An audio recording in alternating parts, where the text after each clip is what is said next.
बच्चों, ई क्लासेस में आपका एक बार पुनः स्वागत है। उत्तर प्रदेश के जिन छात्रों ने अभी अभी कक्षा 9 पास की है और कक्षा 10 में आए हैं, उनके लिए ई क्लासेस में विज्ञान की कक्षाएं शुरू की गई हैं, पूरी तरह से निःशुल्क। सारे बच्चों से हम एक बार पुनः आग्रह करेंगे कि वो हमारे चैनल से ई क्लासेस SK कुशवाहा के चैनल से जुड़िए, सब्सक्राइब करिए और क्लासों को अटेंड करिए। कोई शुल्क नहीं लगना है, आपको किसी ट्यूशन कोचिंग की आवश्यकता नहीं पड़ेगी। बस आप हमारे साथ जुड़िए और हमारे वीडियोस को पूरे देखिए। हम आपको पूरी तरह बिल्कुल सरल भाषा में नोट्स बनवाएंगे, जिन्हें आप याद करके परीक्षा में अच्छे अंक हासिल कर सकते हैं। बस चैनल को सब्सक्राइब करिए और वीडियो को बच्चों पूरा देखिए। जब आप पूरा देखेंगे तभी आपको कुछ मिलेगा। और साथ ही एक नोट्स बुक बना लीजिए, जिसमें जितने भी हम आपको नोट्स लिखा रहे हैं उनको नोट करिए। आप बहुत अच्छी तरह से सरल भाषा में हम लिखाएंगे और समझाएंगे, आप उन्हें याद करें और परीक्षा में अच्छे अंक हासिल करें। तो प्यारे बच्चों, पिछले लेसन में जो हमारी विज्ञान की जो ये किताब है, ये जो किताब है विज्ञान की, इसमें मैंने पहला चैप्टर रासायनिक अभिक्रियाएं एवं समीकरण, रासायनिक अभिक्रियाएं एवं समीकरण का पार्ट 1 और पार्ट 2 हम हल करा चुके हैं। तो ये पार्ट 3 में शुरू करा रहा हूँ, इसमें ध्यान दीजिए। इससे पूर्व बच्चों मैंने आपको रासायनिक समीकरण क्या होते हैं और उनको संतुलित करना बहुत ही सरल भाषा में समझाया था। आशा है आपको समझ में आया होगा। प्यारे बच्चों, आज मैं आपको बता रहा हूँ कि रासायनिक समीकरणों को जब हम लिखते हैं तो उसमें क्या त्रुटियां रह जाती हैं, कौन कौन सी कमियां रह जाती हैं, जिनका हम रासायनिक समीकरण को देख करके पता नहीं लगा पाते हैं। ऐसी कमियों पर प्रकाश डाला गया है। तो मैंने टॉपिक देखिए, क्योंकि वीडियो बहुत लंबे हो जाते हैं, लिहाजा मैं पहले ही लिख देता हूँ, पर जरा ध्यान से आप समझने का प्रयास करिए। रासायनिक समीकरण की कमियां एवं सीमाएं, यहाँ पर थोड़ा सही कर लीजिए। रासायनिक समीकरण की कमियां एवं सीमाएं,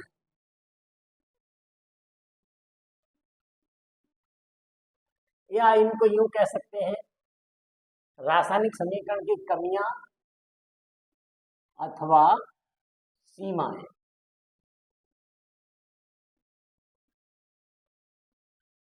ऐसे भी कह सकते हैं आप, रासायनिक समीकरण की कमियां कह लीजिए अथवा सीमाएं।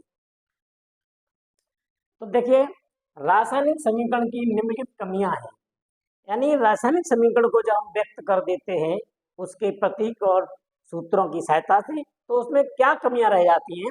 आप ध्यान दीजिए, रासायनिक समीकरण को व्यक्त करते समय 5 प्रकार की कमियां रह जाती हैं। कौन सी कमियां हैं, ध्यान दीजिए। फर्स्ट कमी क्या है, देखिए पहली कमी है अभिकारकों एवं उत्पादों की भौतिक अवस्था, जैसे ठोस द्रव गैस का पता नहीं चल पाता है। समझने का प्रयास करिए। जब दो अभिकारक आपस में क्रिया करते हैं, दो या दो से अधिक, तो कौन सा अभिकारक ठोस है, कौन सा द्रव है, कौन सा गैस है, यानी उसकी भौतिक अवस्था क्या है, वो ठोस अवस्था में है, द्रव अवस्था में है अथवा गैस अवस्था में है, ऐसा समीकरण को देख करके कतई भी पता नहीं लग पाता है। तो बच्चों, ये पहली कमी है रासायनिक समीकरण की। दूसरी कमी देखिए, अभिकारकों की सांद्रता, जैसे तनु या सांद्र का पता नहीं चल पाता। अभिकारक दो ही पोजीशन में जैसे होते हैं, या तो वो डाइल्यूट है, डाइल्यूट मीन्स या तो तनु है या सांद्र है, यानी कंसंट्रेट है। तो जो अभिकारक है वो तनु अवस्था में है या सांद्र अवस्था में है, अर्थात डाइल्यूट अवस्था में है अथवा कंसंट्रेट अवस्था में है, इसका भी पता नहीं लग पाता है किसी समीकरण को देख करके। तीसरी कमी है अभिक्रिया की गति, तीव्र या मंद, एवं लगने वाले समय का ज्ञान नहीं होता है। बच्चों, मैं आपको एक एक टॉपिक्स मैंने आपको लिखा भी दिया है, एक एक पॉइंट, और मैं बारीकी से समझा रहा हूं, आप समझने का भी प्रयास करिए। अभिक्रिया की गति तीव्र या मंद एवं लगने वाले समय का ज्ञान नहीं होता है। यानी अभिक्रिया जो हमारी हो रही है, जो रासायनिक अभिक्रिया हो रही है, वो किस गति से हो रही है? मंद गति यानी स्लोली स्लोली हो रही है, अथवा तीव्र या एकदम तेजी से हो रही है, और उसमें कितना समय लग रहा है, यानी बहुत समय लगेगा या स्लोली स्लोली होगी, इसका भी पता नहीं लग पाता है। यानी वो क्रिया तीव्र क्रिया है या मंद गति की क्रिया है, इसका भी पता नहीं लग पाता है। अगला पॉइंट है, अभिक्रिया में ऊष्मा के बारे में पता नहीं लग पाता। बच्चों, जब कोई दो या दो से अधिक पदार्थ आपस में क्रिया करते हैं, जब कोई रासायनिक अभिक्रिया होती है, तो उस अभिक्रिया में या तो ऊष्मा उत्सर्जित होती है, यानी या तो ऊष्मा निर्गत होती है, पैदा होती है, अथवा उसमें ऊष्मा की आवश्यकता पड़ती है।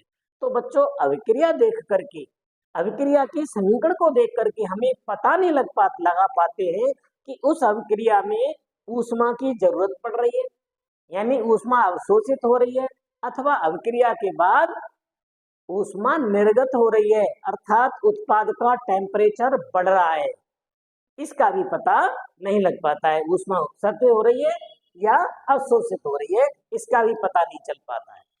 अगला पॉइंट है, अभिक्रिया की प्रकृति उत्क्रमणीय या अनुत्क्रमणीय का ज्ञान नहीं हो पाता। मैंने बच्चों इससे पिछले टॉपिक में आपको पार्ट 2 में बताया था, मैंने आपको समझाया था अभिक्रियाएं दो प्रकार की होती हैं, दो तरह से गति करती हैं, एक उत्क्रमणीय और अनुत्क्रमणीय। उत्क्रमणीय अभिक्रिया के बारे में मैंने आपको बताया था, जब कोई अभिक्रिया बाएं से दाएं तरफ चलती है और दाएं से बाएं तरफ भी चलती है, दोनों तरफ चलती है, चाहे बाएं से दाएं या दाएं से बाएं, यानी इस तरह से इधर भी जाए और वापस भी, ऐसी अभिक्रियाओं को उत्क्रमणीय अभिक्रिया कहते हैं, अर्थात दोनों तरफ चलने वाली अभिक्रियाएं। इनके बीच में मैंने आपको पिछले पार्ट 2 के वीडियो में देखिए, मैंने आपको बताया था, इनके बीच में अर्धशीष का तीर लगा होता है, इस तरह से ये वाला तीर लगाते हैं, ये हमारा उत्क्रमणीय का है, और अगर इस तरह का तीर लगा दें तो ये अनुत्क्रमणीय का है। तो उत्क्रमणीय अभिक्रियाओं के बीच में ये तीर लगाया जाता है। तो यानी हम ये नहीं समझ पाते समीकरण को देख करके कि अभिक्रिया उत्क्रमणीय है अथवा अनुत्क्रमणीय। अनुत्क्रमणीय माने एक ही दिशा में चल रही है। अगर कोई क्रिया बाएं से सिर्फ दाईं तरफ चल रही है, जैसे कि आप यहाँ देख रहे हैं MgSH2SO4 = MgSO4H2, ये अभिक्रिया देखिए बाएं से दाईं तरफ चल रही है, तो इसमें तीर का निशान लगाए। तो ऐसी अभिक्रियाओं के बारे में भी यहाँ तो हमने तीर का निशान लगा दिया है, आपको दिखाई दे रहा है। अगर ये तीर का निशान नहीं लगाएं तो हमें पता नहीं लग पाएगा कि अभिक्रिया उत्क्रमणीय है अथवा अनुत्क्रमणीय। अगला पॉइंट देखिए, अभिक्रिया की प्रकृति, सॉरी ये तो मैंने बता ही दिया। तो इस तरह से ये 5 कमियां आपको मैंने बता दी हैं। इन पांचों कमियां 1 2 3 4 फर्स्ट सेकंड थर्ड फोर्थ, ये 5 अभिक्रियाएं, ऐसी 5 कमियां हैं सॉरी, जिनके बारे में हम पता नहीं लगा सकते हैं। एक बार इनको याद कर सकते हैं। पहली कमी है अभिकारकों एवं उत्पादकों की भौतिक अवस्था, जैसे ठोस द्रव गैस का पता नहीं चल पाता। दूसरा, अभिकारकों की सांद्रता, तनु है या शांत, इसका भी पता नहीं लग पाता। तीसरी, अभिक्रिया की गति तीव्र है या मंद और कितना समय लगेगा, इसका पता नहीं लग पाता। चौथा पॉइंट है, अभिक्रिया में ऊष्मा के बारे में भी पता नहीं लगता, ऊष्मा अवशोषित हो रही है अथवा उत्सर्जित हो रही है। और अभिक्रिया की प्रकृति उत्क्रमणीय अभिक्रिया है या अनुत्क्रमणीय, इसका भी हम रासायनिक समीकरण को देख करके पता नहीं लगा पाते हैं। अब बच्चों, वैज्ञानिकों ने इन कमियों को दूर करने के लिए कुछ उपाय भी बताए। उन्होंने कुछ तरीके बताए हैं जिनसे हम इन कमियों को दूर कर सकते हैं। तो उसके लिए मैंने टॉपिक लिखा कि रासायनिक समीकरण की कमियां दूर करने के उपाय।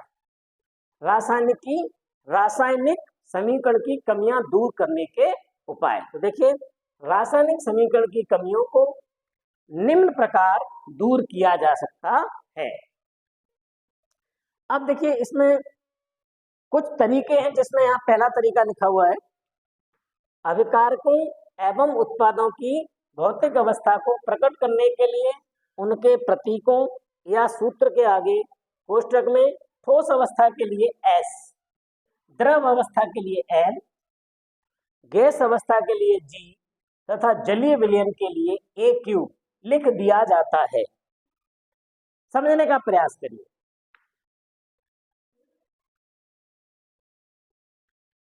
यानी अगर जब अभिकारक क्रिया करते हैं तो हमें ये पता नहीं लग पाता था कि वो ठोस द्रव गैस किस अवस्था में है। तो उसके लिए यहाँ पर देखिए क्या करते हैं, अगर कोई पदार्थ ठोस अवस्था में है, कोई अभिकारक ठोस अवस्था में है, तो उसके लिए हम उस जो उसका प्रतीक या सूत्र है उसके आगे कोष्ठक में S लिख देंगे। S means solid state, solid state यानी ठोस अवस्था, और द्रव अवस्था के लिए लिक्विड स्टेट यानी L, उसके लिए कोष्ठक में L लिख देंगे। L मीन्स लिक्विड, और अगर वो गैस अवस्था में है तो गैस मीन्स G, तो G लिख देंगे। अगर वो जलीय विलयन है तो हम उसके लिए AQ लिख देंगे। AQ मीन्स एक्वस, AQUEOUS, एक इसके लिए AQU, इसकी फॉर्मूला ये होता है, देखिए AQUEOUS, एक्वस। अब इसके लिए हम इसमें से दो अक्षर ले लेते हैं AQ, तो हमें यहाँ पर AQ लिख देंगे। एक्वस के बदले हमने क्या लिख दिया, AQ लिख दिया जाता है। अब जरा एक समीकरण देखिए, एक रासायनिक अभिक्रिया पर ध्यान दीजिए, Mg plus H2SO4 is equal to MgSO4 plus H2। अब जब ये अभिक्रिया में अगर हम कुछ नहीं लिखें तो हमें नहीं पता है Mg किस अवस्था में है, यानी मैग्नीशियम किस अवस्था में है, सल्फ्यूरिक अम्ल किस अवस्था में है, मैग्नीशियम सल्फेट किस अवस्था में है, हाइड्रोजन किस अवस्था में है, हमें पता नहीं लग पा रहा है। इसलिए इस कमी को दूर करने के लिए देखिए क्या किया, Mg यानी जो मैग्नीशियम अभिकारक है उसके आगे हमने कोष्ठक में बच्चों S लिख दिया। S मीन्स ये ठोस अवस्था में है, प्लस H2SO4 यानी सल्फ्यूरिक अम्ल, ये किस अवस्था में है, हमने लिख दिया AQ। AQ मीन्स जलीय विलयन, अर्थात यह जलीय अवस्था में है, जलीय विलयन की अवस्था में है। इक्वल टू बना MgSO4 मैग्नीशियम सल्फेट, यह किस अवस्था में है, यह भी जलीय अवस्था में है, प्लस हाइड्रोजन H2, यहाँ हम G भी लिख सकते हैं, या तीर का निशान लगा दिया जाता है। ये तीर का निशान ऊपर की तरफ जब लगा दिया है तो ये बता रहा है ये गैसीय अवस्था में है। इसके बाद इतना नोट कर लीजिए आप,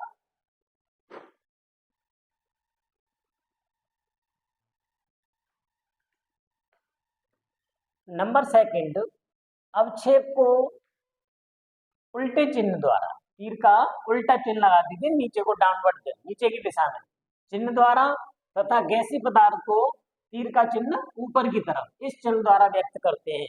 यानी समझ लीजिए जब किसी अभिक्रिया में अगर अवक्षेप बनता है तो उसको इस तरह का चिन्ह लगाते हैं, आप गौर से देख लीजिए, यानी तीर का चिन्ह उल्टा करके नीचे की दिशा में, डाउनवर्ड दिशा में लगा देते हैं।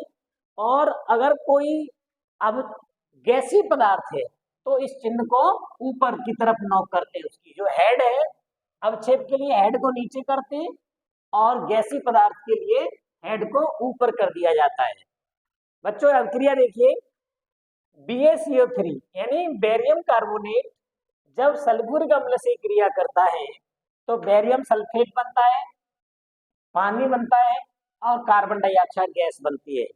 तो मैं एक क्रिया में एक ही चीज दर्शा रहा हूँ, वैसे तो सारी चीजें सॉलिड व गैस सब चीजें इसी क्रिया में है, लेकिन एक बार में एक चीज समझिए, ये बेरियम कार्बोनेट BaCO3 इसने सल्फ्यूरिक अम्ल से क्रिया की तो जो बेरियम सल्फेट बना, ये बेरियम सल्फेट अवक्षेप के रूप में बनता है। अवक्षेप क्या होता है, किसी द्रव यानी लिक्विड के ऊपर ऐसा दही जैसा गाढ़ा गाढ़ा पदार्थ जम जाता है, वो अवक्षेप कहलाता है। यानी ऊपर जैसे आपने मट्ठा देखा होगा, मट्ठा चलाते हैं तो ऊपर जैसे लौनी जम जाती है, ऊपर मक्खन आ जाता है, तो इस तरह से ये लिक्विड के ऊपर गाढ़ा गाढ़ा सा पदार्थ जमसा जाता है, पपड़ी जैसी पड़ जाती है, उसे अपक्षेप कहते हैं। तो यह बेरियम सल्फेट अपक्षेप के रूप में प्राप्त होता है, तो उसके लिए हमने तीर का उल्टा निशान लगा दिया डाउनवर्ड करके, और ये H2O और CO2। तो यहाँ आपने देख लिया कि अपक्षेप को व्यक्त करने के लिए हमने इसका चिन्ह लगा दिया नीचे को। अब दूसरी अभिक्रिया यहीं पर देखिए, जिंक और सल्फ्यूरिक अम्ल, इन दोनों ने क्रिया की तो जिंक सल्फेट बना और H2। अब यहाँ पर देखिए Zn जिंक हो गया प्लस H2SO4 सल्फ्यूरिक अम्ल हो गया, इन दोनों ने अभिक्रिया की तो जिंक सल्फेट बना प्लस H2 यानी हाइड्रोजन गैस बनी। इसलिए गैस को यानी गैसी पदार्थ को इस चिन्ह द्वारा, तो हमने तीर का निशान ऊपर हेड लगा करके लगा दिया। इस प्रकार का कहीं चिन्ह लगाओ तो समझ लीजिए वो गैसी पदार्थ है, यानी गैस उत्पन्न हो रही है। तीसरा सुधार देखिए, तीसरी कमी देखिए कैसे सुधार सकते हैं बच्चों। रासायनिक समीकरण के द्वारा जो कमियां हैं उनको कैसे सुधार सकते हैं। सुधारने का तीसरा तरीका है कि अभिकारकों का सांद्रण व्यक्त करने के लिए अभिकारकों के नीचे तनु या सांद्र लिख दिया जाता है। यानी अभिकारक दो स्थितियों में हो जाते हैं।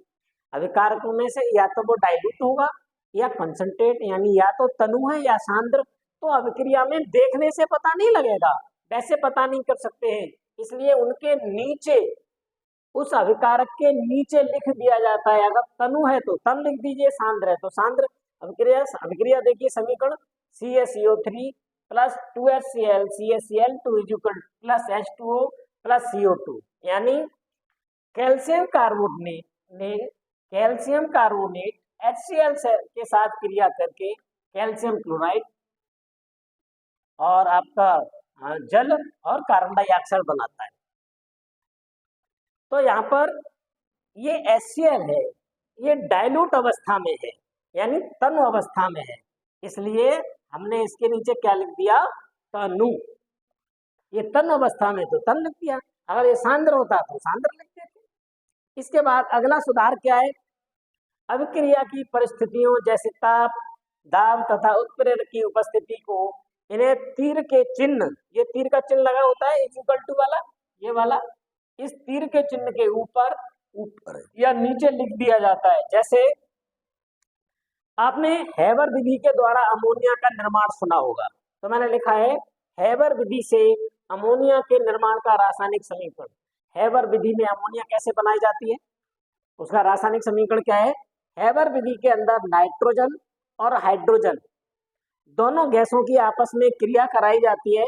वहां पर टेम्परेचर रखा जाता है 500 डिग्री सेंटीग्रेड। वहां पर Fe चूर्ण यानी लोहे का जो चूर्ण होता है वो उत्प्रेरक का कार्य करता है और 200 वायुमंडलीय दाब रखा जाता है। इस तरह से यहाँ अमोनिया का निर्माण होता है। तो अब इसको व्यक्त कैसे किया, N2 plus 3H2 equal to के ऊपर नीचे लिखा, टेम्परेचर लिख दिया 500 डिग्री सेंटीग्रेड। Fe चूर्ण यानी ये उत्प्रेरक का कार्य कर रहा है। उत्प्रेरक माने क्रिया को उत्प्रेरित करता है, ये क्रिया में भाग नहीं लेता, क्रिया की गति उसे उत्प्रेरित करता है, इसके बगैर क्रिया नहीं हो सकती है, तो इसलिए इसको उत्प्रेरण कहते हैं। ये अलग से भाग लेता है। आप देख रहे हैं ये इस अभिक्रिया में यहाँ शामिल नहीं है, बस इसकी उपस्थिति वहां जरूरी है, तो इसकी उपस्थिति में कार्य करता है और 200 वायुमंडलीय दाब रखा जाता है, तब अमोनिया का निर्माण होता है। तो समझने वाली बात चीज ये है कि हमने इसकी जो परिस्थितियां थी उसको हमने टेम्परेचर को दिखाया, उत्प्रेरक की उपस्थिति दिखाया, दाब दिखाया, ये सब चीजें जो तीर का चिन्ह है उसके ऊपर या नीचे लिख दिया जाता है। अगला देखिए, रासायनिक अभिक्रियाओं की जो कमी है, जो चीजें व्यक्त नहीं होती है, उसमें एक और सुधार है, पांचवा सुधार है, यदि कोई अभिक्रिया गर्म करने पर होती है तो तीर के चिन्ह के ऊपर या तो ये डेल्टा का चिन्ह बना देते हैं या ऊष्मा लिखकर प्रदर्शित करते हैं। यानी जब कोई अभिक्रिया बिना गर्म किए हुए नहीं होती है, हमें दोनों अभिकारकों को मिलाने के बाद गर्म करना पड़ता है, ऊष्मा देनी पड़ती है, बर्नर के ऊपर गर्म करना पड़ता है। तो अब कैसे पता करें कि ये अभिक्रिया गर्म करने पर हुई है या बिना गर्म किए हुए हुई है, हमें समीकरण से पता नहीं लगेगा, इसलिए उसको क्या करेंगे, तीर के चिन्ह के ऊपर हम लिख देंगे, या तो ये डेल्टा का चिन्ह बनाएंगे या लिख देंगे ऊष्मा। बच्चों ध्यान रखिए, यहाँ एक ही काम करेंगे, या तो ये डेल्टा का चिन्ह बनाएंगे या लिख देंगे ऊष्मा, या नहीं, यानी दो चीजें लिखेंगे यहाँ पर, ध्यान रखिए, मैं आपको फिर बता रहा हूँ, दो ही काम करेंगे, या तो इसके ऊपर हम डेल्टा लिख देंगे, तो भी समझ लीजिए ये ऊष्मा का प्रतीक है। डेल्टा नहीं लिखना चाह रहे तो हम इसके ऊपर यहाँ लिख देंगे ऊष्मा, क्या लिख देंगे, ऊष्मा, एक चीज लिखेंगे, या डेल्टा या ऊष्मा। तो मैंने आपको समझने के लिए यहाँ पर दोनों चीजें लिख दी हैं, मैं तो ऐसे ही लिखे दे रहा हूँ फिलहाल में, डेल्टा या क्या लिखेंगे, या ऊष्मा, एक चीज लिख देंगे, या तो डेल्टा लिख देंगे या ऊष्मा लिख देंगे। और वहां अगर कोई उत्प्रेरक भी मौजूद है, जैसे यहाँ MnO2, तो हम इसको लिख देंगे, उत्प्रेरक को भी लिख दीजिए उसी में। और इस तरह से आपने देखा, अभिक्रिया क्या है, पोटेशियम क्लोरेट को, अभिक्रिया है कि पोटेशियम क्लोरेट को जब मैंगनीज MnO2 की उपस्थिति में, MnO2 की उपस्थिति में जब गर्म किया जाता है तो यह पोटेशियम क्लोराइड और ऑक्सीजन में विघटित हो जाता है। इसलिए हमने इस तीर के ऊपर ये दोनों परिस्थितियां लिख दी है, नीचे MnO2 और ऊपर ऊष्मा। तो इस तरह से ये आपने इन टॉपिक के माध्यम से ये समझ लिया कि रासायनिक समीकरण के द्वारा जो कमियां हैं, उन कमियों को दूर करने के लिए ये 5 उपाय हैं, जिनके द्वारा रासायनिक समीकरण की कमियों को दूर किया जा सकता है। अब आगे देखिए,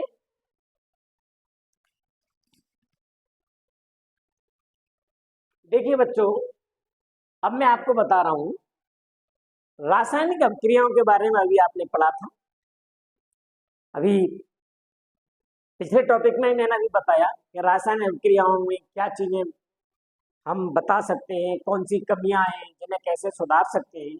अब मैं बता रहा हूं कि रासायनिक अभिक्रियाएं कितने प्रकार की होती हैं, रासायनिक अभिक्रियाओं के प्रकार, टाइप्स ऑफ केमिकल रिएक्शन, रासायनिक अभिक्रियाओं के प्रकार, टाइप्स ऑफ रिएक्शन।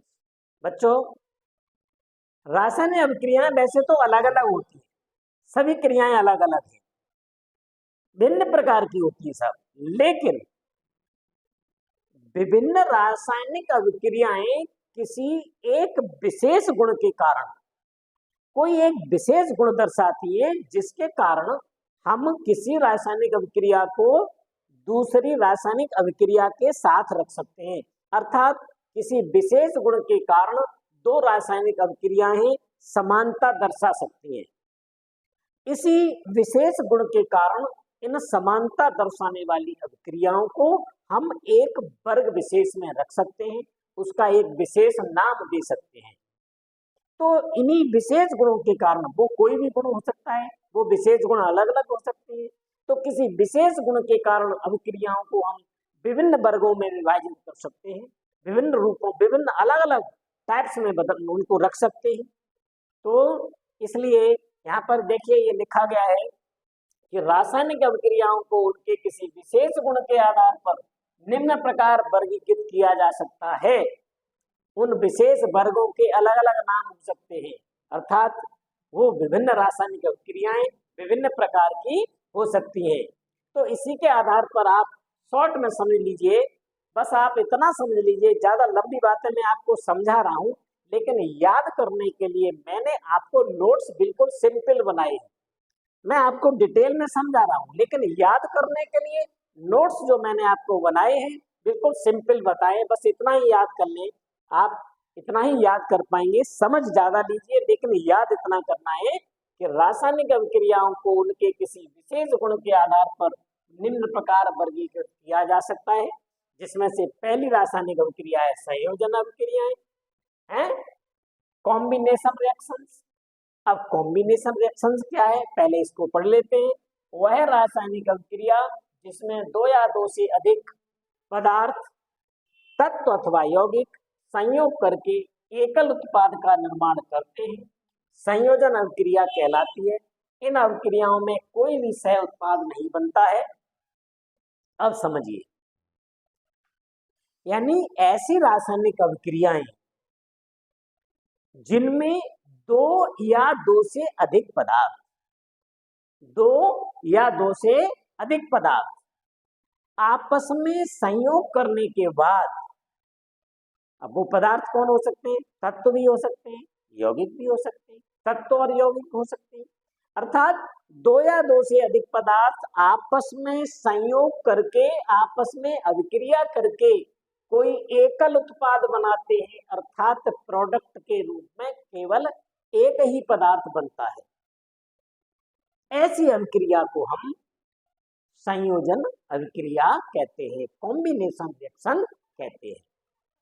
यहाँ पर एक विशेष बात है कि केवल एकल उत्पाद बनता है, यानी एक ही उत्पाद बनेगा, एक ही प्रोडक्ट बनेगा, कोई अन्य दूसरा प्रोडक्ट नहीं बनेगा।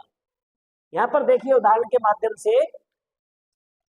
NH3 plus HCl equal to NH4Cl, यानी यहाँ पर अमोनिया ने हाइड्रोजन क्लोराइड से क्रिया करके अमोनियम क्लोराइड बनाया। ये सभी गैसीय पदार्थ हैं, अमोनिया भी, हाइड्रोजन क्लोराइड भी और अमोनियम क्लोराइड भी। तो इन्होंने क्या किया, इन दोनों ने आपस में जब क्रिया की तो अमोनियम क्लोराइड का सफेद धुआं सा बनता है, यानी वो भी गैसीय सफेद धुआं जैसा उड़ता है। तो यहाँ पर आप देख रहे हैं दो पदार्थ, दो अभिकारकों ने क्रिया की है, अमोनिया ने और HCl ने। इन दोनों को मिलाने के बाद एकल उत्पाद, केवल एक ही पदार्थ बना है, अमोनियम क्लोराइड। यहाँ पर कोई अन्य पदार्थ नहीं बना है, यहाँ पर कोई अन्य पदार्थ, जिसे हम कहते हैं कोई भी सह उत्पाद नहीं बनता है। अर्थात सह उत्पाद का मतलब इसके साथ कोई अन्य उत्पाद नहीं बनता है। यहाँ पर बहुत अच्छी तरह से इस बात को समझ लेंगे कि दो अभिकारक जब आपस में क्रिया करेंगे तो कोई एक ही पदार्थ बनेगा, दूसरा नहीं। एक दूसरा उदाहरण भी देखिए, कोयला वायु में जलकर कार्बन डाइऑक्साइड गैस बनाता है। कोयला को जब हम वायु में जलाते हैं तो कार्बन डाइऑक्साइड गैस बनती है। अभिक्रिया का समीकरण देखिए, कार्बन, कोष्टक में मैंने S लिखा क्योंकि कार्बन को हम ठोस सॉलिड के रूप में कहेंगे, ऑक्सीजन ये गैस के रूप में आ गया, कार्बन डाइऑक्साइड ये भी गैस। इससे पहले मैंने आपको बताया था कि अभिक्रिया में अगर कोष्टक में इनको नहीं लिखेंगे, क्या क्या, HgL Aq, यानी पदार्थ ठोस हो सकता है, द्रव हो सकता है, गैस हो सकता है या जलीय विलयन हो सकता है, तो हम इन्हें कोष्टक में दर्शा सकते हैं। तो यहाँ पर कार्बन को S से दर्शाया है, ऑक्सीजन को गैस से, कार्बन डाइऑक्साइड को गैस से। तो जब कार्बन को ऑक्सीजन के में जलाया गया, यानी कोयले को वायु में जलाया गया, तो कार्बन डाइऑक्साइड बनी। यहाँ भी हम देख रहे हैं कि कोई अन्य उत्पाद नहीं बना है। जब दो अभिकारकों ने क्रिया की तो केवल एकल उत्पाद, केवल क्या बना है, एकल उत्पाद। इसलिए इस अभिक्रिया को हम क्या कहेंगे, संयोजन अभिक्रिया। ये और कोई नहीं बनता है। बस बच्चों, इस अभिक्रिया की सबसे बड़ी पहचान यही है कि यह अभिक्रिया में दो या दो से अधिक पदार्थ जब अभिक्रिया करेंगे तो यहाँ प्रोडक्ट के रूप में केवल एक ही पदार्थ बनेगा, एक ही प्रोडक्ट बनेगा। बस यहीं से इसकी पहचान हो जाती है, क्योंकि परीक्षा में ऐसा ही पूछा जाएगा कि बताइए ये कौन सी अभिक्रिया है, तो आप बता देंगे यहाँ दो अभिकारकों ने आपस में क्रिया की है, NH4Cl बनाए, यहाँ कार्बन और ऑक्सीजन ने किए तो कार्बन डाइऑक्साइड गैस बनी है। तो ये हमारी संयोजन अभिक्रिया है, आप इसे नोट कर लीजिए।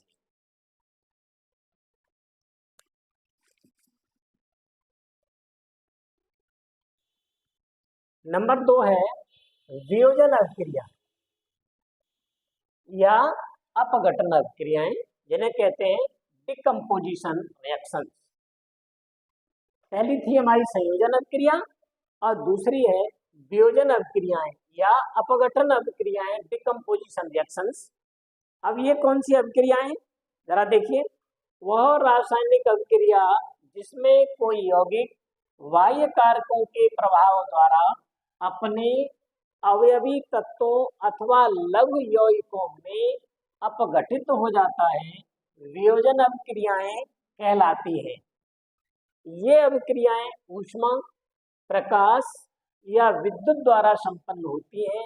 ये अभिक्रियाएं अनुत्क्रमणीय होती है, अर्थात अभिक्रिया का कारण हटा देने पर उत्पादों से पुनः मूल पदार्थ प्राप्त नहीं किया जा सकता है। ये अभिक्रियाएं निम्नलिखित 3 प्रकार की होती हैं। अब यहाँ पर मैं आपको बताऊं, पहले समझ लीजिए बात को, मैंने परिभाषा लिखा है, फिर समझ लीजिए। जैसा कि नाम है वियोजन, यानी बच्चों जब कोई पदार्थ वियोजित होता है, अपघटित होता है, टूटता है, तब ऐसी अभिक्रियाएं वियोजन अभिक्रियाएं कहलाती हैं। यानी एक कोई पदार्थ, कोई यौगिक किसी बाह्य कारण के द्वारा, यानी कोई भी कारण हो सकता है, उस कारण के द्वारा वह यौगिक अपने अवयवी 2 या 2 से अधिक यौगिकों में, तत्वों में, पदार्थों में, सरल पदार्थों में वियोजित हो जाता है, टूट जाता है, अपघटित हो जाता है। ऐसी अभिक्रियाएं वियोजन अभिक्रियाएं कहलाती हैं। अब देखिए, जैसा कि मैंने बताया कि कोई यौगिक किसी, जैसे कि लिखा है, कोई यौगिक बाह्य कारकों के प्रभाव द्वारा। अब आप सोच रहे होंगे बाह्य कारक क्या हो सकते हैं? यहाँ 3 बाह्य कारक हो सकते हैं, ऊष्मा, प्रकाश या विद्युत। यानी या तो वो पदार्थ गर्म करने पर वियोजित हुआ होगा, यानी गर्म करने पर 2 या 2 से अधिक पदार्थों में टूटा होगा, या ऊष्मा यानी गर्म करने पर, या प्रकाश के कारण, सूर्य के प्रकाश के कारण 2 या 2 से अधिक अवयवों में टूटा होगा, अथवा विद्युत के कारण, उसमें विद्युत प्रवाह करने के कारण वो 2 या 2 से अधिक पदार्थों में टूटा होगा। तो इन आधारों पर, इन्हीं बाह्य कारकों के आधार पर ये वियोजन अभिक्रियाएं 3 प्रकार की होती हैं, जिसमें से पहली अभिक्रिया मैंने ली ऊष्मीय अपघटन, क्योंकि यहाँ 3 कारक बताए गए हैं। देखिए, अभिक्रिया के 3 कारक हैं, ऊष्मा, प्रकाश और विद्युत। तो इन कारकों के आधार पर ही वियोजन अभिक्रिया 3 प्रकार में बांट दी गई है, अर्थात 3 प्रकार की होती है। बिल्कुल सरल है, बहुत ही आसान, समझ लीजिए। जैसे पहली है ऊष्मीय अपघटन, अर्थात ऐसी अभिक्रियाएं जिसमें कोई यौगिक ऊष्मा के कारण, ऊष्मा देने के कारण, अर्थात गर्म करने पर अपने अवयवी तत्वों में टूटता है, अपने अवयवी तत्वों में, अपने अवयवी यौगिकों में, अपने अवयवी पदार्थों में, सरल पदार्थों में वियोजित होता है, अपघटित होता है, तब ऐसी अभिक्रिया को हम ऊष्मीय अपघटन कहते हैं, यानी थर्मल डिकम्पोजिशन। थर्मल डिकम्पोजिशन मतलब ऊष्मा के कारण वो टूटा, तो नाम रख दिया ऊष्मीय अपघटन। अब परिभाषा इसकी देखिए, याद कैसे करना है आपको, मैंने आपको समझा दिया। अब आप याद कैसे करेंगे? भाई ऐसा नहीं है बच्चों कि मैंने आपको समझा दिया तो आपको ये सारी बातें याद हो जाएंगी। याद करने के लिए बच्चों, देखिए ऑनलाइन बहुत सारे लोग पढ़ा रहे हैं, लेक्चर दे करके दूर हो जाते हैं। लेक्चर दे दिया, अलग हो गई। बच्चों, लेक्चर देने से छात्र सीख नहीं सकता है, उसके लिए कुछ नोट्स होने चाहिए। जो लोग ट्यूशनों में और कोचिंगों में बच्चों को नोट्स लिखा देते हैं, लेकिन समझाते समय लेक्चर दे करके दूर हट जाते हैं, तो लेक्चरों से काम नहीं चलेगा। लेक्चर अपनी जगह काम करता है, लेकिन बच्चे के पास नोट्स पहुंचने चाहिए। तो मैंने बहुत ही सिंपल भाषा में नोट्स बनाए हैं। देखो, आपकी ही किताब का मैटर है, बस उसे सरल भाषा में कैसे लिखा गया है। देखिए, ऊष्मीय अपघटन, थर्मल डिकम्पोजिशन, वह रासायनिक अभिक्रिया जिसमें कोई यौगिक ऊष्मा द्वारा अपने अवयवी 2 या 2 से अधिक सरल पदार्थों में अपघटित हो जाता है, ऊष्मीय अपघटन अभिक्रिया कहलाती है। यानी यहाँ पर किसी यौगिक के अपघटित होने के लिए केवल ऊष्मा की आवश्यकता है। जैसा कि एक उदाहरण लिखा गया है, देखिए, जैसे कैल्शियम कार्बोनेट, चूना पत्थर यानी संगमरमर, कैल्शियम कार्बोनेट संगमरमर का भी सूत्र है। तो कैल्शियम कार्बोनेट यानी चूना पत्थर को गर्म करने पर यह कैल्शियम ऑक्साइड तथा कार्बन डाइऑक्साइड में अपघटित हो जाता है। अब उसका अभिक्रिया का समीकरण देखिए, कैल्शियम कार्बोनेट ये हमारा चूना पत्थर है जो सॉलिड अवस्था में है, ठोस अवस्था में है। मैंने कोष्टक में यहाँ पर एस लिख रखा है। अब इजुकल टू, अब देखिए यहाँ इसके साथ में कोई अन्य पदार्थ नहीं है जिसने इसके साथ क्रिया की है, अकेला यौगिक है, अकेला यौगिक वियोजित हो रहा है, अपघटित हो रहा है। लेकिन अब उसको कुछ कारक चाहिए, तो आगे लिखा है ऊष्मा, अर्थात उसको गर्म करना पड़ेगा। यानी कैल्शियम कार्बोनेट को जब गर्म किया जाता है, अर्थात उसको जब ऊष्मा दी जाती है, तब वह काय में वियोजित होता है, कैल्शियम ऑक्साइड CaO जो भी ठोस है प्लस कार्बन डाइऑक्साइड गैस में वियोजित हो जाता है। यानी यहाँ से हमने देखा कि कैल्शियम कार्बोनेट ऊष्मा देने पर दो सरल पदार्थों में अपने अवयवी यौगिकों में, ये दोनों यौगिक हैं, अपने अवयवी यौगिकों में वियोजित हो गया। वो कौन कौन से हैं, कैल्शियम ऑक्साइड और कार्बन डाइऑक्साइड। अब यहाँ पर बच्चों मैंने अभी थोड़ी देर पहले आपको बताया था कि ये जो अपघटन की हैं, वियोजन अपघटन अभिक्रियाएं हैं, वियोजन अभिक्रियाएं हैं, ये अनुत्क्रमणीय होती हैं। मैंने आपको अभिक्रियाएं दो तरह से बताई थी, दो तरह की इससे पहले वाली वीडियो में बताई थी। अभिक्रियाएं कौन कौन सी होती है, एक उत्क्रमणीय, अर्थात जो अभिक्रियाएं दोनों दिशाओं में चलती हैं, अर्थात प्रोडक्ट से हम पुनः मूल पदार्थ बना सकते हैं, वो हमारी उत्क्रमणीय अभिक्रियाएं हैं। और ऐसी अभिक्रियाएं जो जिनसे प्रोडक्ट तो बन जाता है दो पदार्थों के क्रिया करने से, लेकिन प्रोडक्ट को पुनः मूल पदार्थ में नहीं बदला जा सकता। जैसे दूध से दही बन गया, तो दही से दूध नहीं बना सकते हैं, ये अनुत्क्रमणीय क्रिया हो गई। लेकिन पानी से बर्फ बन गई, तो बर्फ को पुनः पानी में बदल सकते हैं, ये उत्क्रमणीय अभिक्रिया हो गई। तो यहाँ पर मैंने आपको ये भी लिखा दिया था, देखिए यहाँ लिखाया था, ये अभिक्रियाएं अनुत्क्रमणीय होती हैं, यानी एक ही दिशा में चलती हैं, बाएं से दाएं की तरफ चलती हैं, लौट करके नहीं आ सकती। कहने का मतलब कैल्शियम कार्बोनेट को गर्म करने पर कैल्शियम ऑक्साइड और कार्बन डाइऑक्साइड दो यौगिक तो बन गए, लेकिन यहाँ से ऊष्मा हटा लीजिए, क्या लिखा था, अभिक्रिया का कारण हटा देने पर। देखो कितना सरल लिखा है, अभिक्रिया का कारण हटा देने पर।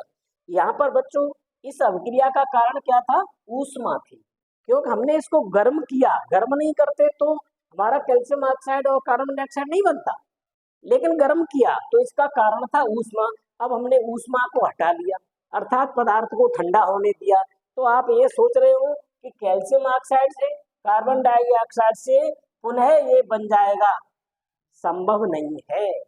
अर्थात यह क्रिया एक तरफ को चल रही है, जो हमारे उत्पाद हैं उनसे पुनः हमारा मूल पदार्थ नहीं बनाया जा सकता है। इसलिए ये सभी अभिक्रियाएं अनुत्क्रमणीय होती हैं, दोनों दिशाओं में नहीं चलती हैं। इसे नोट कर लीजिए।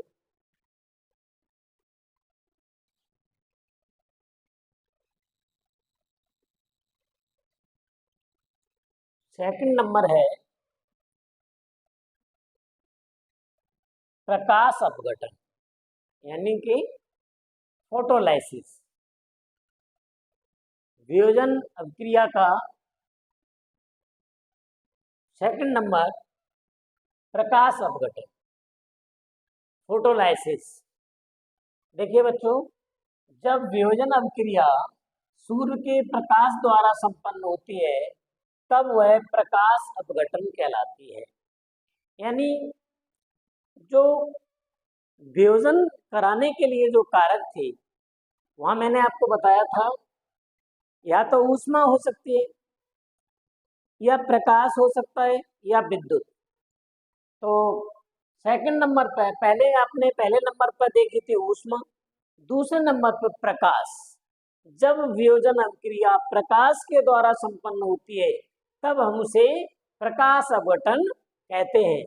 एक उदाहरण देखिए, सिल्वर क्लोराइड AgCl, इस पर जब सूर्य का प्रकाश पड़ता है तो यह अपघटित हो जाता है सिल्वर में और क्लोरीन गैस में।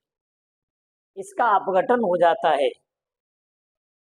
जब सिल्वर क्लोराइड पर सूर्य का प्रकाश पड़ता है तो वह सिल्वर और क्लोरीन गैस में अपघटित हो जाता है। ये इसकी सॉलिड अवस्था है, इसलिए एस लिखा है। सिल्वर ये भी सॉलिड अवस्था है, ये गैस अवस्था है। अब देखिए नीचे क्या है, उपरोक्त अभिक्रिया का प्रयोग श्वेत Shyam black and white photography में किया जाता है, क्योंकि सिल्वर क्लोराइड सूर्य के प्रकाश में ग्रे यानी स्लेटी रंग में परिवर्तित हो जाता है। बच्चों पहले, अब तो खैर बहुत कम हो गया है, पूर्व के समय में अगर देखें तो पहले ब्लैक एंड व्हाइट फोटो बना करते थे, जिसे हम श्वेत श्याम या ब्लैक एंड व्हाइट फोटोग्राफी कहते हैं। जब फोटो खींचते थे तो ब्लैक एंड व्हाइट बनते थे, उसमें सिल्वर क्लोराइड लगी एक फोटोग्राफिक प्लेट होती थी, उसके ऊपर जैसे ही प्रकाश पड़ता था तो जो व्यक्ति का चेहरा होता था उतनी जगह हमारी ग्रे कलर में यानी स्लेटी रंग में परिवर्तित हो जाती थी, और एक जिसे हम नेगेटिव कॉपी कहते थे वो बन के तैयार हो जाती थी। उसके बाद फिर उससे पॉजिटिव फोटो बना लिए जाते थे। यानी कहने का मतलब इस अभिक्रिया का प्रयोग श्वेत श्याम फोटोग्राफी में किया जाता है। तो समझ गए होंगे बच्चों। अब देखिए तीसरा, ऊष्मा द्वारा अपघटन हो गया, प्रकाश द्वारा अपघटन हो गया। तीसरा जो कारक है वो है विद्युत। विद्युत के द्वारा भी कोई यौगिक अपने सरल दो या दो से अधिक यौगिकों में अवयवी पदार्थों में विघटित होता है। देखिए विद्युत अपघटन जिसे हम कहते हैं इलेक्ट्रोलाइसिस, जब वियोजन अभिक्रिया विद्युत द्वारा संपन्न होती है तब उसे विद्युत अपघटन कहते हैं। यानी जब वियोजन अभिक्रिया विद्युत के द्वारा संपन्न हो तब वो विद्युत अपघटन कहलाती है। इस अभिक्रिया में यौगिक के जलीय विलयन में विद्युत धारा प्रवाहित करने पर वह दो या दो से अधिक सरल पदार्थों में अपघटित हो जाता है। इस प्रक्रिया में धनायन कैथोड पर तथा ऋणायन एनोड पर एकत्रित हो जाते हैं। जैसे आप देखें, जब किसी यौगिक के जलीय विलयन में विद्युत धारा प्रवाहित करते हैं तो अब देखिए जब जलीय विद्युत धारा प्रवाहित करेंगे तो उसमें दो एनोड बनाए जाएंगे, एक कैथोड एक एनोड। तो जो धनायन होंगे वो कैथोड पर जमा हो जाएंगे और जो ऋणायन होंगे वो एनोड पर जमा हो जाएंगे। इस तरह से इसका एक उदाहरण दिखाया गया है, जल का अपघटन। जल का अपघटन का मतलब यह है कि हम जानते हैं जल हाइड्रोजन और ऑक्सीजन के द्वारा क्रिया करके जल बनता है, लेकिन जल को पुनः हाइड्रोजन और ऑक्सीजन में अपघटित करने का प्रक्रिया है, उस प्रक्रिया को कहते हैं जल का विद्युत अपघटन। क्योंकि इसमें विद्युत की आवश्यकता पड़ती है तो इसका नाम रख दिया गया जल का विद्युत अपघटन। हालांकि ये विद्युत अपघटन का एक उदाहरण है, विशेष तौर पर कभी कभी परीक्षा में केवल विद्युत अपघटन जल का विद्युत अपघटन के बारे में पूछ लिया जाता है। तो जल का विद्युत अपघटन का मतलब क्या है, जब अम्लीय जल में विद्युत धारा प्रवाहित की जाती है तो जल हाइड्रोजन तथा ऑक्सीजन में अपघटित हो जाता है। यानी थोड़ा जल लेकर के उसमें थोड़ा सा कोई भी अम्ल डाल देते हैं, यानी उसे अम्लीय बना लेते हैं। उसके बाद जब उसमें विद्युत धारा प्रवाहित करते हैं तो जो जल है वो विद्युत अपघटन करने पर अर्थात विद्युत धारा प्रवाहित करने पर हाइड्रोजन और ऑक्सीजन में अपघटित हो जाता है। तो यहाँ आपने देखा जो जल था वो अपने दो अवयवों में टूट गया, हाइड्रोजन और ऑक्सीजन में। हालांकि में इसका एक चित्र भी बनाया जा सकता है, तो आप किताब के अनुसार या फिर इसके अलग से वीडियो बनाना पड़ेगा, क्योंकि अगर चित्र बनाएंगे तो वो काफ़ी बड़ा हो जाएगा। खैर इतना उतार लीजिए, तो फिर मैं आपको जल का विद्युत अपघटन का चित्र बना करके भी दिखाता हूँ। इतना उतार लीजिए।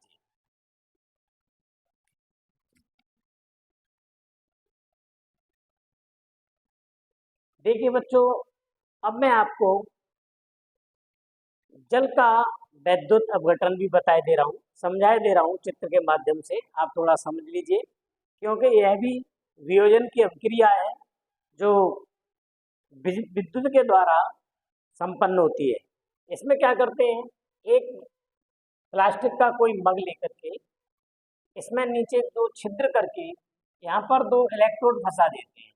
ये देखिए इलेक्ट्रोड फंसे हुए हैं, 2 इलेक्ट्रोड फंसा देते हैं और इसके बाद इस मग के अंदर हम यहाँ पर थोड़ा सा इस प्रकार से रबर की डाट वगैरह लगा देते हैं, पानी बाहर न निकले।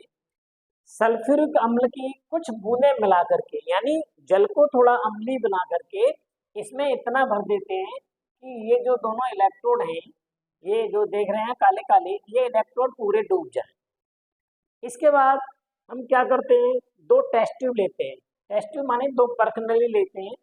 परख नलियों में जल भर करके उनको इस तरह सावधानी से इन दोनों इलेक्ट्रोड के ऊपर उल्टा रख देते हैं, इस तरह से पानी के अंदर डुबो देते हैं।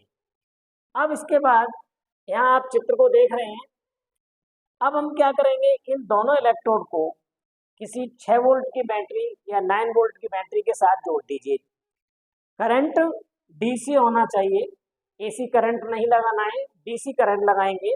इसके लिए हम किसी बैटरी का प्रयोग करेंगे। मान लीजिए हमने 6 वोल्ट की बैटरी जोड़ने के बाद जैसे ही बैटरी को हम जोड़ते हैं, इसमें से धारा प्रवाहित होना शुरू हो जाती है।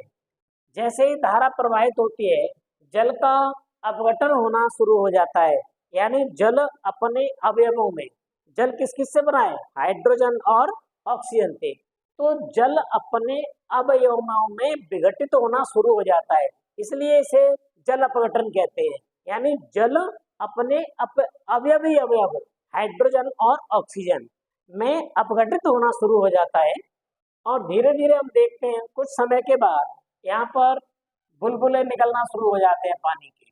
बुलबुले निकलने के बाद थोड़ी देर बाद हम देखेंगे कि इन परखनलियों को उठा करके देखें तो इसमें यहाँ तक पानी रहेगा और इसमें यहाँ, यानी हम देखेंगे जो ये एनोड है इसके ऊपर ऑक्सीजन जमा होगी, यहाँ पर O2 हो जाएगी और यहाँ पर H2। इस परखनली में ऑक्सीजन गैस जमा होगी। अब और इसमें हाइड्रोजन, यानी एनोड पर ऑक्सीजन इकट्ठी हो जाएगी और कैथोड पर हाइड्रोजन इकट्ठी हो जाएगी। अब हम जानते हैं कि पानी में जल के अंदर जो जल यौगिक है उसमें ऑक्सीजन की मात्रा हाइड्रोजन से आधी है, या यूं कहिए कि ऑक्सीजन से हाइड्रोजन की मात्रा दुगनी है। इसलिए ऑक्सीजन हमारी जितनी इकट्ठी हुई है, ये खाली जगह दिखाई दे रही है, उससे हाइड्रोजन दूनी है, यानी इससे इसकी मात्रा दूनी रहती है। तो इस तरह से हम अगर इस चित्र को और बड़ा बनाना चाहें तो बड़ा भी बनाया जा सकता है। मैंने बस आपको समझा दिया है। हालांकि में जल के अपघटन पर अलग से वीडियो बनाया जा सकता है, बनाना चाहिए, लेकिन यहाँ इसकी आवश्यकता नहीं इतनी जितना यहाँ पर मैंने आपको उस अभिक्रिया को समझा दिया है। आशा है बच्चों समझ गए होंगे। एक बार फिर समझ लीजिए, किसी मग के अंदर हम 2 इलेक्ट्रोड फंसा देते हैं, एक एनोड एक कैथोड, और जब 6 वोल्ट की बैटरी के साथ इसको जोड़ते हैं तो इस बीकर के अंदर हम पहले से ही सल्फ्यूरिक अम्ल की कुछ बूंदें मिला हुआ, थोड़ी सी बूंदें मिला करके पानी भर देते हैं, जल भर देते हैं। जब इसके अंदर विद्युत धारा प्रवाहित की जाती है तो इसके ऊपर जो परखनली रखी हुई है उसमें से एनोड के ऊपर ऑक्सीजन और कैथोड के ऊपर हाइड्रोजन गैस इकट्ठी हो जाती है। इस तरह से हमने इस प्रयोग के माध्यम से ये देख लिया कि जल का विद्युत अपघटन करने पर जल अपने अवयवी तत्वों में विघटित हो जाता है, यानी ऑक्सीजन और हाइड्रोजन के रूप में वो विघटित हो जाता है। तो बच्चों इस तरह से आपने आज का लेसन पढ़ा और उसके अंदर आपने काफ़ी चीज़ें समझी और वियोजन अभिक्रियाएं समझी। और आज हम इस लेसन को यहीं समाप्त करते हैं। बच्चों हम आपको फिर कहेंगे, आज आप हमारे चैनल ई क्लासेस SK कुशवाहा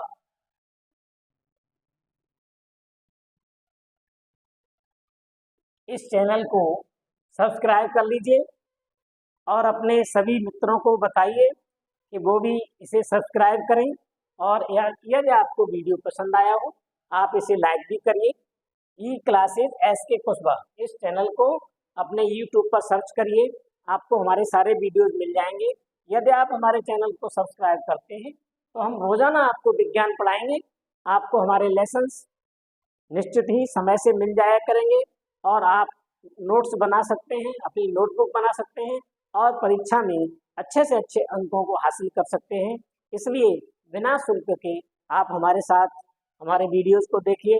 बच्चों पूरा वीडियोस देखिए, क्योंकि लेसन मैंने रासायनिक अभिक्रिया एवं समीकरण आपकी रसायन विज्ञान का पहला चैप्टर मैं पढ़ा रहा हूँ, जिसका ये तीसरा पार्ट मैंने पढ़ा दिया है। इससे पहले मैं 2 पार्ट पढ़ा चुका हूँ, ये पार्ट 3rd में पढ़ाया है।